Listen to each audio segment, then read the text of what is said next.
Hi everyone and welcome to the first ever episode of On the Couch with Scorpion Racewear. Today we've got a very special guest, ambassador for Scorpion Racewear, Hayden Pascoe. Welcome. Oh, well, good. Thanks for having me. Good. Now, let's start off with letting everyone know a bit more about you. So what's your background, what you do for outside of racing? So give us a hint on that. Yeah, so from Wollongong, 24 years old. I'm a welder, a boilermaker by trade, but do more work as mostly a sheedy. Just try and plod along. Okay. Now you've been just recently engaged to your lovely girlfriend, now fiancée, Caitlin. Yep. So we'll say hi to Caitlin for starters. Now we'll get to Caitlin as well because she's really a big factor in your actual racing career. Yeah. A massive factor. Just moved into a new house too. Yeah, pretty good. That's got to be move out of home. Bit of freedom. So how long were you actually staying home with Mum?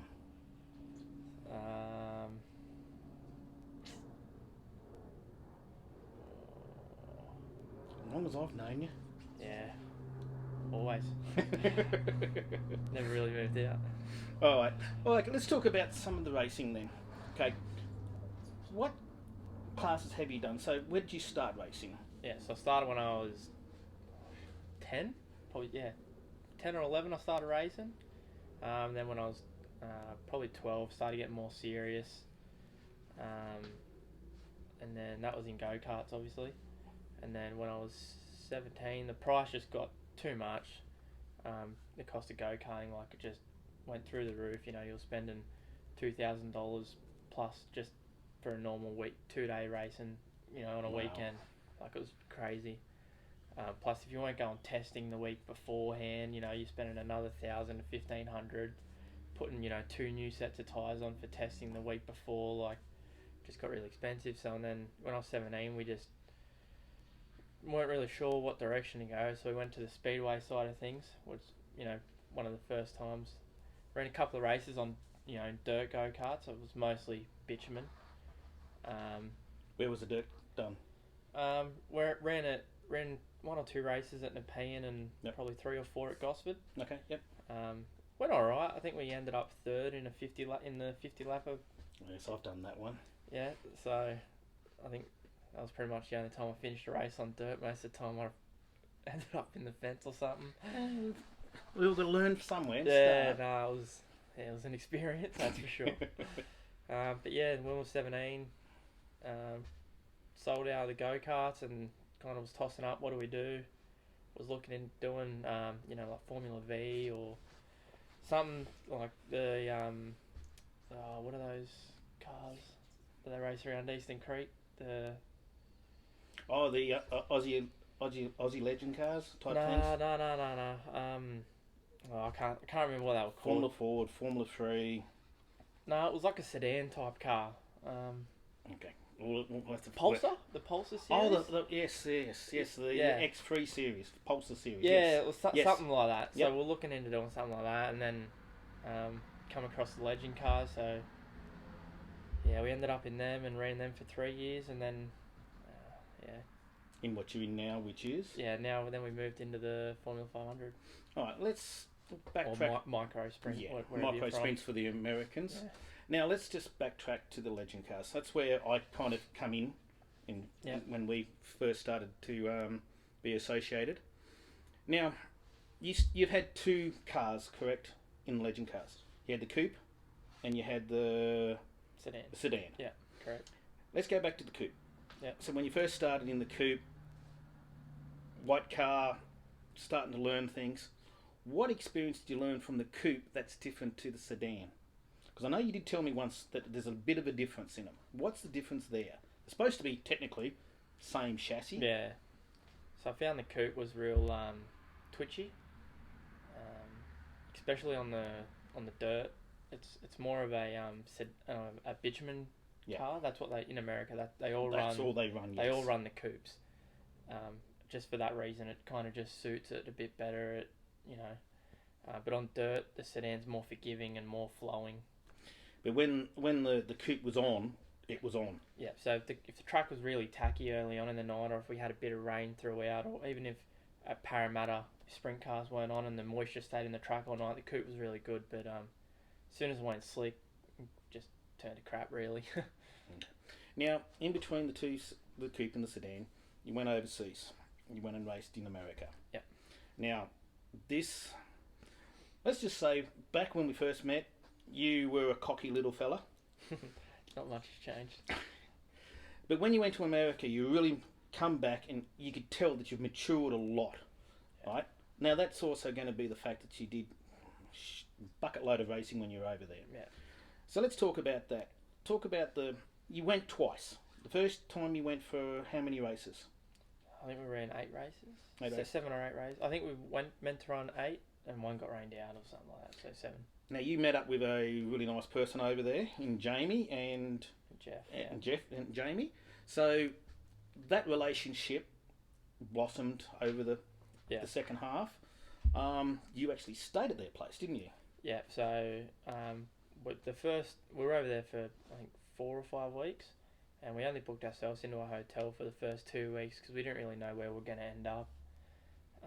So me and Caitlin, Grendel was over there too for the first 2 weeks, and then he would come home, and then we had a few days off racing, so me and Caitlin went to New York and did a bit of travelling around, and then come back to Pennsylvania, and Jeff and Jamie said, don't put yourselves into a hotel, save your money and come and stay at our house. But backtracking a couple of weeks, the car I was driving was for someone else, and it wasn't the greatest. It was okay, but I remember you ringing me and telling me all about that one. Yeah, it wasn't in the best condition. We had to spend a lot of time getting it ready, and then just something went wrong with it in the motor. There was just stuff falling off it everywhere. But the same night, something went wrong with the motor. Jeff had a pretty big crash at the end of the back straight at Susky, or BAPS, it's known as now, and he got a big concussion. Bad concussion. Yep. And then he pretty much said to me, jump in my car for the rest of your races. He was having a few weeks off, so we jumped in his car, and it was a top-notch. Yeah. Jeff top of the line car. Cars, like it wasn't a bucket of bolts. It was a race car. So so that's how it kind of all started, and then he said, come stay with us, and kind of just went from there. How many races did you win? Any races on the first tour? Yeah, we won one race. Yeah, was that Parth? One race at Parth Valley. At Parth Valley. All right, so you've come back to Australia. What was it like coming back to Australia after you've been to America, done those 7 old races, and coming back and then taking on back onto the Australians again? Yeah, so we learned not only were we in a really good car. The thing that made the car even better was the setup and the people we had around us. So we had some really good people with Bob, Larry, Jake as well. He was a massive hand in it all. I'm sure I'm going to forget some people. There was Mason, Ben, all that. They weren't team, but they all pitched in if required. They were all friends, and they all helped each other out. So they were like a team, but not an actual team. Yeah. So there was probably 4 or 5 different trailers that would always park next to each other, and what was in one car setup wise was in the next car. Everyone had the same stuff, and it was just heads up racing then. Yeah, everyone. If the better driver on the night come out on top. So. Right. So because when you came back from, like I said, the first time you came back from America, you were still youngish in the sport. Yeah. You came back. You did do quite well when you came back. Like you started to pick up. You won a couple of races. Yeah. So straight out, we won the first 3 races at Parramatta, I think. But that was with a brand new car as well. Yep. Same motor and everything. It was just a brand new frame. Yeah. So now we're back into the sedan now. Yeah. Different car. So we put a brand new frame together, and everything else on the car was from the coupe the year before, except for the frame. So I literally had the old frame and the new frame. Yep. Pulled one off, cleaned it up, and put it on the new one. We'll come back to the coupe a bit later. Yeah. Okay, so you did really well in the season when you came back to Australia. Then you decided to go back to America again for a second stint. Yep. Now, obviously, now you've got the relationship with Jeff and Jamie. Yep. You were staying at their house, which Yep. obviously is going to save you a lot of money. That Yep. helps out. How long were you actually in America for this second tour? Oh, I think me and Caitlin were there. We left in March and come home in October. So that's 8-9 months. Yeah. Yeah. Okay. Let's just get to the nitty-gritty. How many races did you win in that time? How many races did you do? How many races did you win? I think we competed in 45 races, and I think we won 9 of them. Okay. So I think we ended up with like 20-something top 5s. yeah. So in that aspect, you've done literally through, well, you could nearly say 2.5 seasons in that 9 months compared to what you would over here in Australia. Yeah, basically. So in America, you know, you can go racing 7 days of the week, you know. I remember you once told me that you were like 25 Ks or 20 miles or whatever it was, and you had like 4 or 5 different tracks you could go to from where you were at Jamie's house. Yep, so within an hour, I reckon we could have gone to probably 10 to 15 different tracks. Like, it was just crazy. So probably within 2 hours, you could go to 15 to 20 tracks. Wow. Like, it was... It's just, yeah, it's completely different Go to 10 Australia. minutes down the road and there's a speedway. 10 more minutes down the road, there's another speedway. Wow. Now, in America, what was your favourite track? Now, I believe I know which one you're going to say. I want to see if it is. Path Valley... There it is.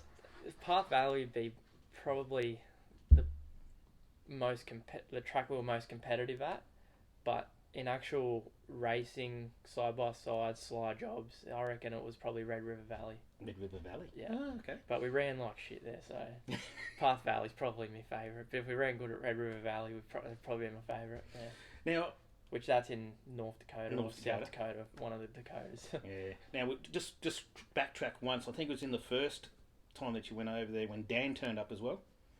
Was that the first? Nah, that was the second time. Second time? And you were leading to the very last lap, Yeah. Dan behind you, and you just decided to pull over, let him go so Dan could win one. Was- That's what you told me. I just wanted to be nice and let Dan have a win. So we just want to make sure we hi Dan Morris, just letting him know that he won one while he was over there. I led 18 and a half laps at Lincoln. Pretty much the only track. If I had won one race over there, I wanted to win at Lincoln. I led 18 and a half laps, and I thought, I'll be nice and let Dan have a win. Now, when you were over there, we actually did a little bit of a promotional thing called the Pennsylvania Army. Yeah.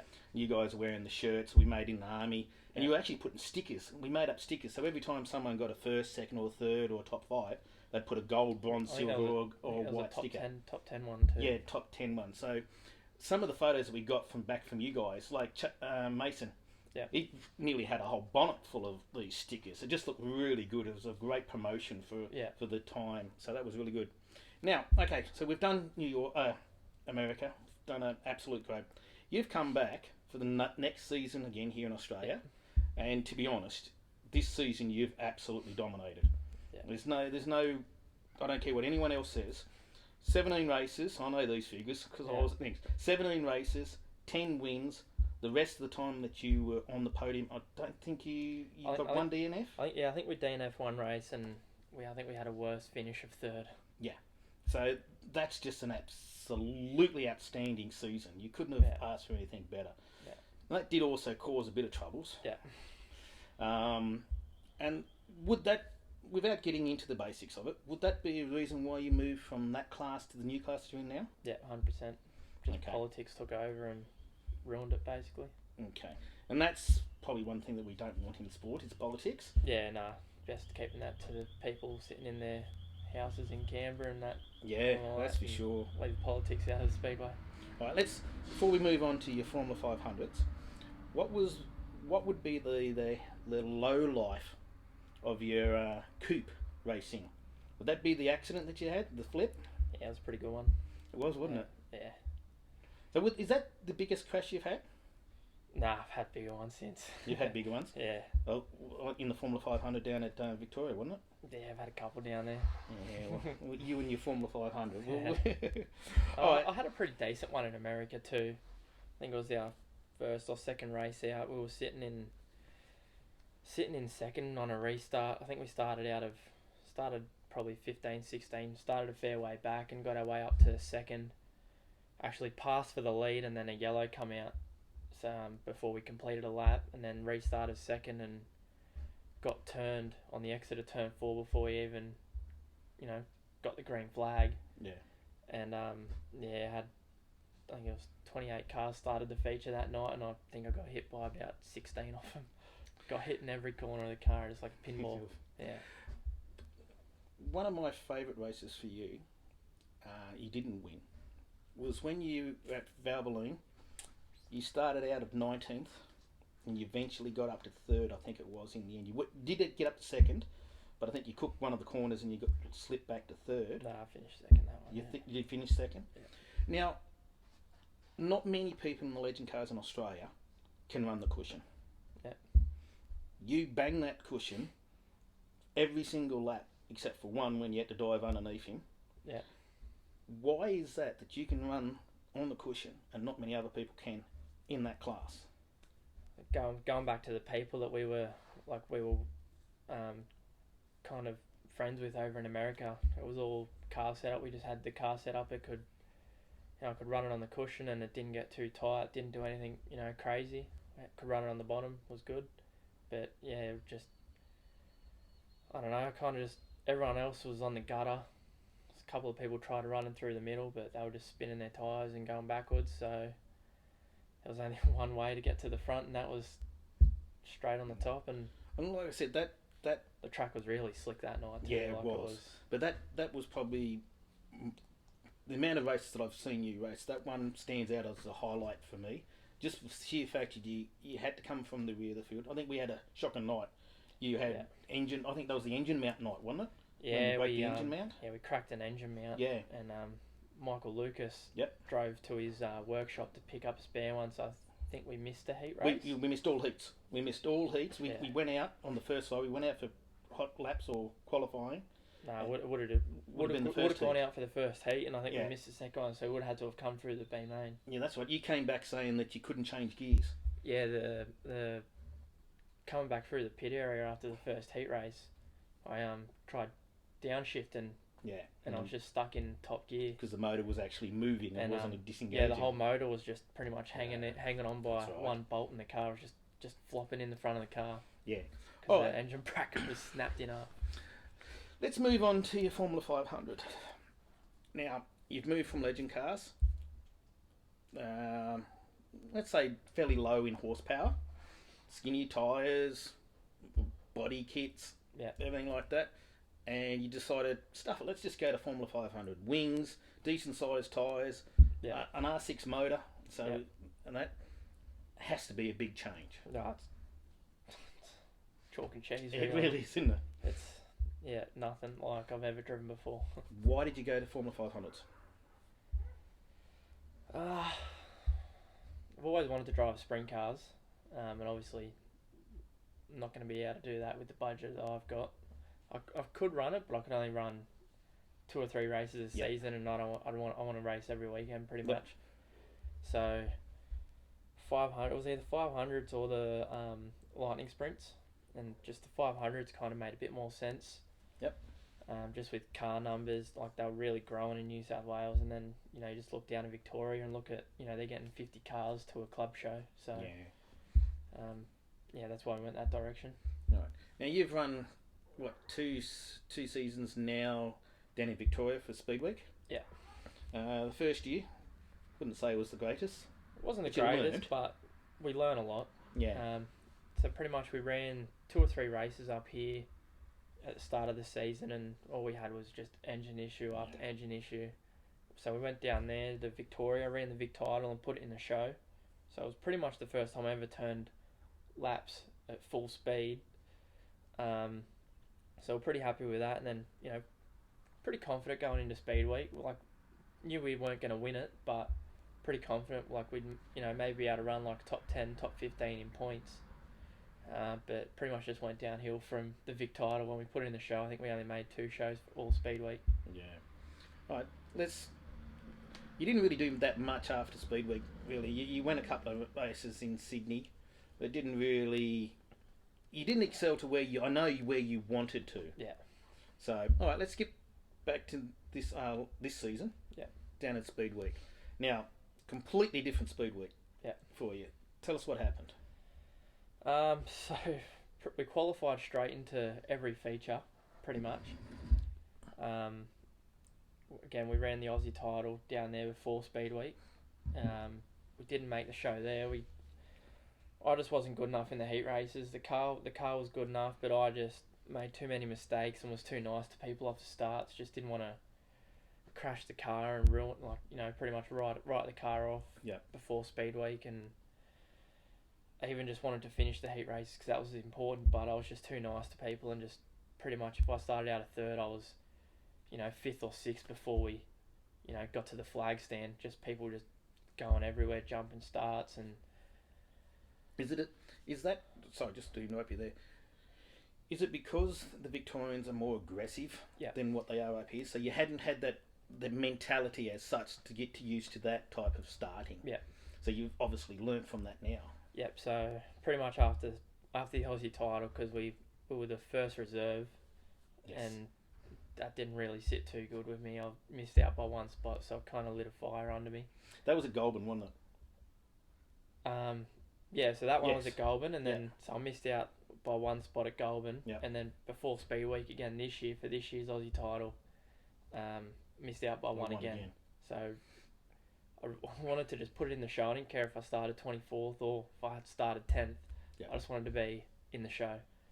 So that lit a firecracker under me, and then for Speed Week just got real aggressive off the starts and stuff in the heat races, and that's pretty much what locked us straight into every feature. Yeah, you were winning heats, and that's the big thing down there. I think we won three heats. Yeah, 3 heats. Two, we won 2, maybe 3. Yeah, but you were, and it actually puts you quite high up in the actual A. So you were. Yeah, so we didn't just start like the AMA out of 18th or 19th. We were pretty much in the top 10. Yeah. Started every feature in the top 10. Yeah, and for us, it's really good to watch on TV too, because we're able to catch up with you and see you. All right, now. Hang on, we might have started in the top 10 every feature, but we didn't finish one. So I didn't want to say that. But DNF 5 races in a row. But you've got to be pleased that you were able to. There's 60 odd cars at Speed Week, and for you to make 4 or 5 shows out of that, you've got to be pleased out of the racing. It's definitely an improvement. So it definitely was. Now let's kind of fast track to what's happened to everyone with COVID-19. Yeah. Right, it's shut down everything. So what have you been doing, to keep yourself, sane? A lot of us are all. So obviously you mentioned earlier, me and Caitlin bought a house, and we got the keys 2 or 3 weeks before all this lockdown crap started. So it was pretty busy. Moved over 120 tonne of fill out and did all bloody gardens and all that sort of stuff. I've never done before. So you were actually training without you knowing? Yeah, pretty much. Well, the gyms and everything got shut down, so had to do something, I suppose. Now, what are you doing with the car? What's happening with the car over this time? So once everyone went into lockdown, I didn't want to be stuck at home with nothing to do, so I got in and stripped the car down to a bare frame pretty much before the lockdown started, because I knew, everyone knew it was coming. Yeah. So I was like, if I'm going to be stuck at home, at that time we were all thinking, we're going to be told everywhere's going to get shut down, not going to be able to leave your house. And I was like, if that's going to be me for 2 or 3 weeks, I want something to do. So we pulled the car down to a bare frame and got it to the powder coaters, and it's pretty much got it half built now and just sitting there collecting dust. Now, myself being in lockdown, I was able to we've actually redesigned your car for next season. Yep. So it's all signed off, done. We're looking forward to seeing this one. Yeah, it should look good. It's different for you, which is good.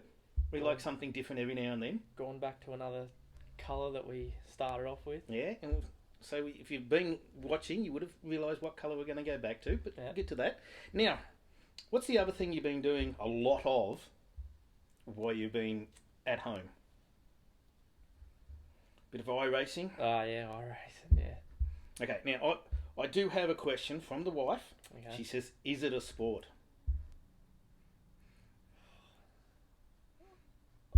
I'd say yes. It's very Okay. controversial, but My wife's always said to me, I'll watch anything with a motor in it. Yeah. And now she's changed her mind. She says, you'll watch anything.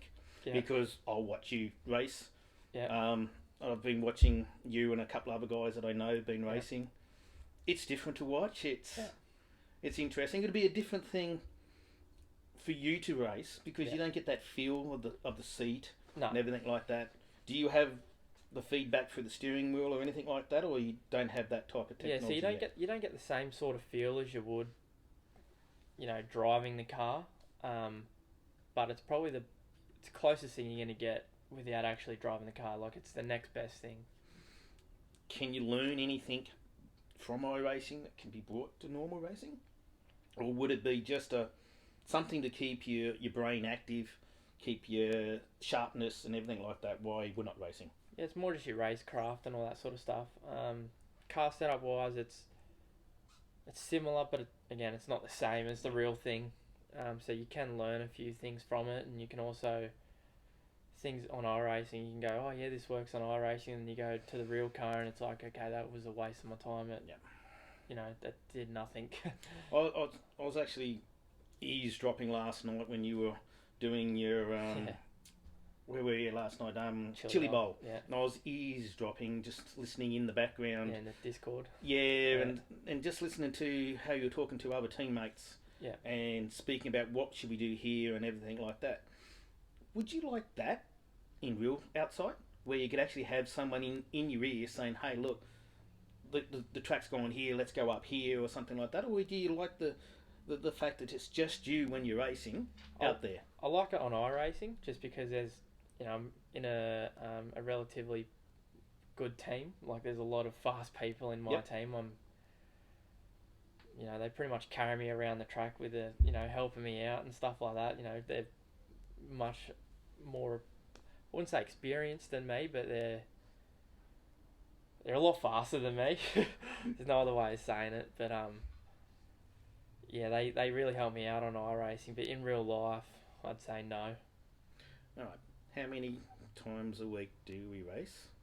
And how many hours are you putting in? Competitively, or just going out just trying to throw side jobs on each other? Okay, well, let's talk about how many race meetings would you do a week? Proper leagues, like serious races, probably 10 to 12. And having fun? 20 or more. So you could have 3 league matches in a night if you really wanted to, because they're based off around a 2-hour period, aren't they? Yeah, it's pretty much 2 a night. Yeah. Pretty much, yeah. And your main one at the moment is? The Midget Super League. That's the one I try and concentrate on the most, yeah. All right, well, we're getting to the end of our time here. Now, the thing is, what would you be doing now if you weren't racing? If you take racing out of the equation fully, where do you think you would be now? Like, with the job, what you're doing after hours, things like that. Job, you'd probably still be the same, but what would you be doing after hours, you reckon, if racing was an equation? I don't know. I don't know anything different. I couldn't tell you. All I've done since I was 10 is go race every week. Now, actually, before we do go, I just want to mention your mother, Alison. Yeah. If you've ever seen Alison at a track when Hayden's racing, she's always down the fence pacing. The first ever time I went set up with your family when you were racing, I've gone, say later, Alison, and she's gone. You come out, she's gone down, disappeared. I've gone, what's a bit weird? Yeah. She comes back when you came back in, you went back out again, down she went, and off she goes. Yeah. Even Wade has mentioned your mother, that she up and down. So tell people what she actually does. I don't know. I mean, I don't know what she does. I just know she walks up and down the front straight at Parramatta or whatever track I'm racing at. I'm in the car, I can't see. I just usually if I ran good, I'd go and watch the race back. If I didn't run good, I wouldn't normally, bother watching it back. But pretty much every time I watch it, you got Wade or Stu going, oh, there's Hayden's mum walking up and down, and I'm like, what the hell is she doing? She literally, I think Wade once said, I'm not sure if it was Wade or Stu, they said they should actually put a little yellow line So to stop people getting in her way as she's walking up and down so she can walk her own thoroughfare. Yeah, Wade, I think Wade goes, oh, there she is, wearing out the concrete down the front straight again. Yeah, it is. People ask me that all the time. They're like, what does she do? I was like, I've got no idea. I've never actually asked her why she does it.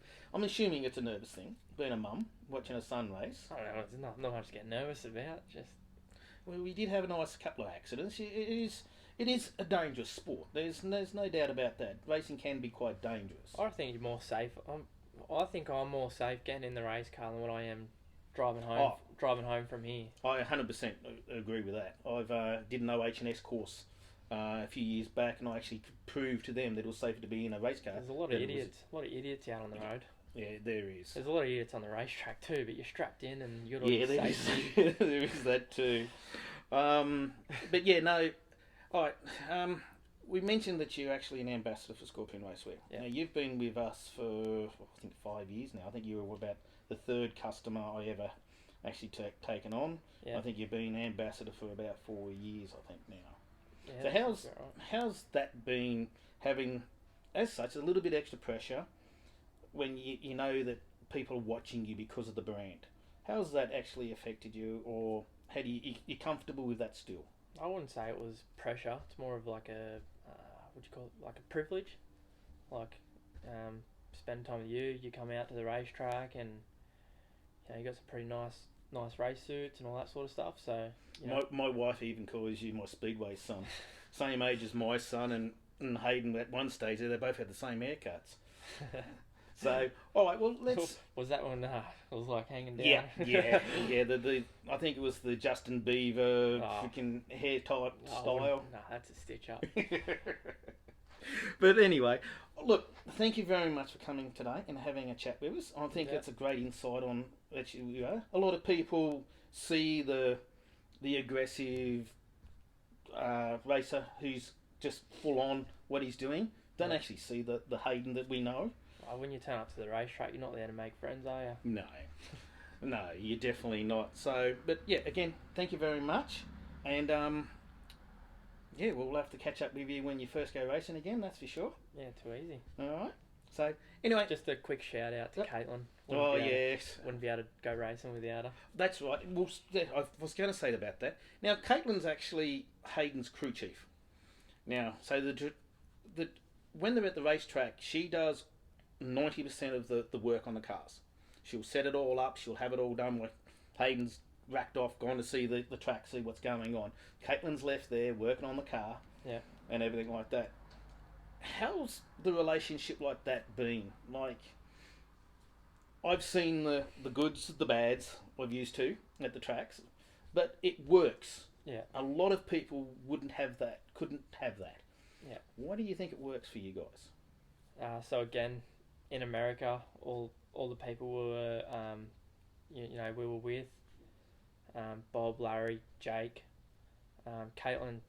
She's too smart for her own good sometimes. She's a student of things, isn't she? She's like a sponge. So someone will be sitting over in a corner saying something about the race car, and she just remember it, and it's like locked into her brain.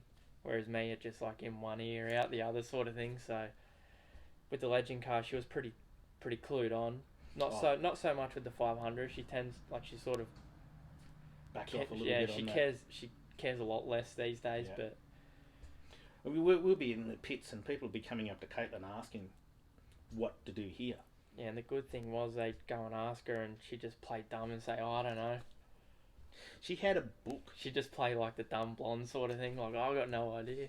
She had this book that she had all the little tricks and traits in, which was really cool to see. Yeah. It was really good. That's the only thing we got left from the Legend car. Yeah. And I know your Legend car's been moved on to another person, so it's still out there, which is good in the sense that it's still out there racing. Running around where it is, I don't know. When actually, one other thing, when you were racing, they were looking at what, 40 odd cars a meeting? Yeah, I think we were pretty much averaging 40 to 50 cars. Now what are they averaging now? Since I don't think they're even getting enough cars to make a full field. Oh wow! Yeah, probably 20, maybe 25. But now the difference with the Formula 500s, they're actually increasing. Yeah, so with the 500, there's I wish that a few cars had disappeared just to make it a bit easier. Just to make the show every night, you know, you got 20 cars in the show down in Victoria. It's only start 20 cars down there on the small bullring tracks. That's the other thing. Favourite track in Victoria? Because I know you're not a big fan of Parramatta, only because it's flat, hold, stick, turn. I think Parramatta's boring in a 500. You just hold it flat and turn left. There's not much to it. So what's your favourite track? Because we asked about the American track and I forgot to ask about the Australian track. What's your favourite Australian track? In which car? Let's say Formula 500. That's what you're in now. Let's Formula 500. It's a toss up between Simpson and Lang. I was going to say Lang for you. I probably have to. I think Lang, when the track's on, like when it's on the fence, I think Lang would be probably my favourite. But on a more consistent basis, you can't go past Simpson. It doesn't matter what night you turn up there. It's top, bottom, middle, cushion. It's just a racy little track. Yeah. What distance is Simpson? I think it's a third. A third. Yeah. So it's more of a driver's track. It's not just hold it and turn. Nah. So you got 1 and 2 is more of a flowing, like your standard speedway track. Yep. Good amount of banking on it. You can really, if you stick the bottom, you get a good run down the back straight. You can just rip it in on the fence or run around the top, and you get a really good run too. And then you go into turn 3, and it's like an egg. You go in there and you just jam on the brakes and turn it hard left and try to drive it back up the hill. It's a 1 and 2 is easy, and anyone can run 1 and 2. It's 3 and 4 sorts of men out from the boys, really. Yeah. Right. Well, like I said, depending how hard you want to go in there, it's. We could talk for hours, and I know we do when we're on the phone all the time. Before we go, you've got to plug your sponsors. That's people that help you out need to be helped out. So, who are your sponsors? So obviously yourself, you and Sam. Got my nan and granddad. They do a lot for me.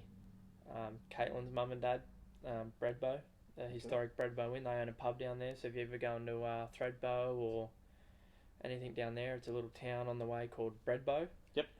Stop in there and have a beer. And Tell them Hayden sent you. Yeah. Don't say that. They'll probably kick you out. We got Scott and Karen Bennett. Yep. Pure Zen Flotation in Canberra. They do a lot for me as well. I got Auto Barn, Albion Park. They help us out with all products and all that sort of stuff. Yep. Who else have we got? I feel like I'm forgetting someone. There's a New Sim one in there. So we got United Sim Sports on the car this year. Try and get a bit of promotion out there for the boys. Hopefully, hopefully we can pick up a couple more before the season starts, but can honestly say I haven't even looked with all this stuff going on, being a bit slack with it all, but trying to get some sponsorship out of people doesn't really seem like a priority in anyone's mind at the moment. So if there's anyone out there looking at coming in and sponsorship, he's good. Yeah, I won't say no, but... All right, well, we'll leave it at that.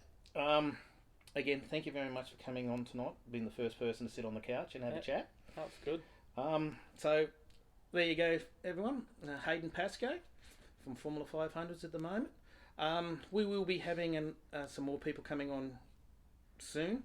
We'll get them all done. We'll get the videos up and some Zoom meetings as well for some interstaters and a lady over in America as well. So I'd like to thank everyone for watching tonight, and we'll catch you on the couch next time. See yous.